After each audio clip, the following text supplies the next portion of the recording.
നീ അന്യ സ്ത്രീകളുമായി തനിക്കലബദ്ധമാ, ശൈത്താന്റെ മന്ത്രം കൊണ്ട് രണ്ടും ബന്ധമാ.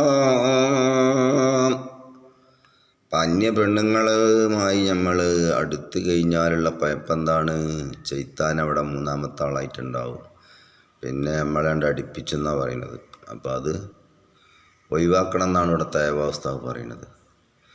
പിന്നെ നല്ല കാര്യം പറയണത് എന്താണ്? പ്രതിമാസവും ഒരു 3 നോമ്പും നല്ലതാ, ദിനമൊക്കെയും നോമ്പുള്ള ഫലമതിനുള്ളതാ.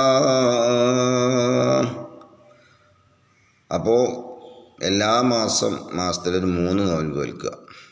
ഫസ്റ്റത്തെ 10 ഒരു നോമ്പ്, രണ്ടാമത്തെ 10 നോമ്പ്, മൂന്നാമത്തെ 10 നോമ്പ്.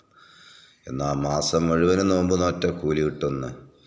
ഇത് സയ്യിദുൽ കൗനൈനിയിൽ നിന്നുള്ളതാ, ബുസ്താനിലുണ്ട് ഇത് നോക്കിയാൽ കാണുന്നതാ. നീ മീശ വെട്ടണം, താടിയും വളർത്തേണ്ടതാ. മീശ വെട്ടണം, താടി വളർത്തണം എന്ന് പറയും എന്നും റസൂലുള്ളാഹി ആജ്ഞാപിച്ചതാ. സ്വർഗത്തിലില്ല താടി മീശകളൊന്നും, പ്രായം അതിൽ 33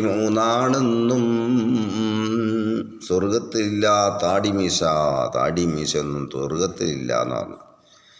നല്ല ചൊറുക്കുണ്ടാവും, കുണ്ടന്മാരെ പോലെയാക്കാരെന്നാണ് പറയണത്. ഇനിയിപ്പം താടി മീശ ഇല്ല വെച്ചിട്ട് ചൊറുക്കില്ല എന്നുണ്ടാവില്ല.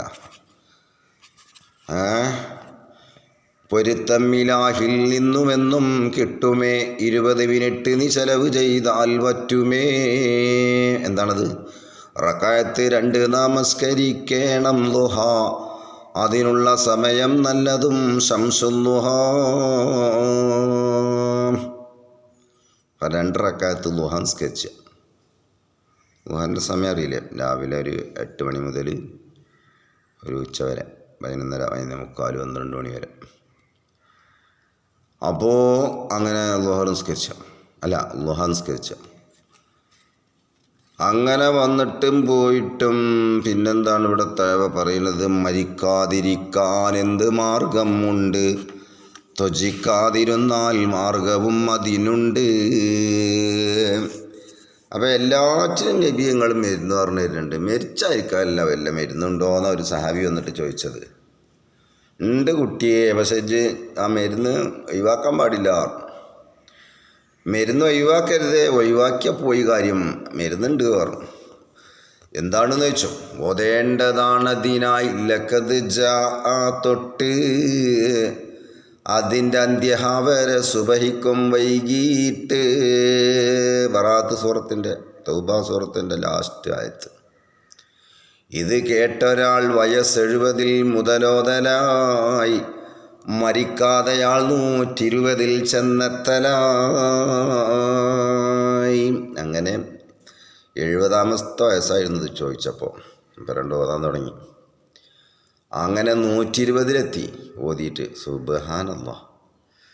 120 അന്ന് ദിനമൊന്നതിൽ നബി ദൂതരെ സ്വപ്നത്തിലായി കണ്ടപ്പോഴേ നബി തങ്ങളും പറയുന്നതായി,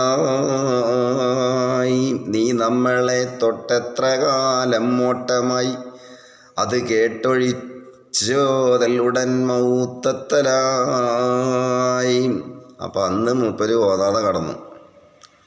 അപ്പം നബി തങ്ങളെ സ്വപ്നത്തിൽ കണ്ടു. നോതിയിലല്ലേ ചോദിച്ചു. രക്ഷയില്ല, മരുന്ന് കഴിച്ചിട്ടില്ലെങ്കിൽ ഒരു രക്ഷയില്ല, പൂവ് തന്നെയാണ് പറഞ്ഞു. അങ്ങനെ മരണം സംഭവിച്ചു എന്നാണ്. അന്ന് മറപ്പിച്ചു അല്ലാഹു. ഓതുന്ന കാലം മരണമില്ലേ തീർച്ച, മറക്കുന്നതാ മൗത്തിൻ്റെ നാളിന്നേർച്ച. അപ്പോൾ ഓതുന്ന കാലം എന്തല്ല, മരിച്ചില്ല എന്ന് പറഞ്ഞു. പക്ഷെ അയാളന്ന് മറന്നു, ഓതാൻ മറന്നു. കിബിലക്ക് നേരെ ഒരിക്കലും തുപ്പല്ലേ, അതപുള്ളതല്ലത് സോദരാ ചെയ്യല്ലേ. വിസ്താര നാളിൽ ഹാജറാക്കും മെയ്യെ, തിരുനെറ്റി മുഴുവൻ തുപ്പലാണയ്യേ. ചില ആൾക്കാരുണ്ട് മുമ്പിൽക്ക് തുപ്പുന്ന ആൾക്കാർ. വലത് ഭാഗത്തേക്കും മുമ്പിൽക്കും തുപ്പരുത്, ഇടത് ഭാഗത്തേക്ക് തുപ്പണം. എന്താ അങ്ങനെ തുപ്പിയാലേ എന്ന് ചോദിച്ചു. ചിലപ്പോൾ എൻ്റെ സ്വാതന്ത്ര്യം എന്ന് പറയുന്ന ആൾക്കാരാണല്ലോ ഇപ്പം അന്ന് മൊത്തം ലോകത്ത്. സ്വാതന്ത്ര്യം കൊണ്ട് എവിടേക്ക് എത്തുകയെന്ന് അറിയില്ല. ഏതായാലും അള്ളാൻ്റെ റസൂൽ പറഞ്ഞു വലത് ഭാഗത്തേക്കും മുമ്പിൽക്കും തുപ്പാൻ പാടില്ല. പല കാരണങ്ങളുണ്ട്. അപ്പം മുന്നിൽക്ക് തുപ്പിയാൽ എന്താ സംഭവിച്ചാണ്? വിസ്താര നാളിൽ ഹാജരാക്കും മെയ്യേ. നാളെ മാശറിയിൽ ഹാജരാക്കണ സമയത്ത് നെറ്റിപ്പ മൊത്തം തുപ്പലാക്കാരെന്ന് നെറ്റിത്തടത്തിലേ. വിസ്താര നാളിൽ ഹാജരാക്കും മെയ്യേ, തിരുനെറ്റി മുഴുവൻ തുപ്പലാണയ്യേ. അതന്നെ സംഭവിക്കുക.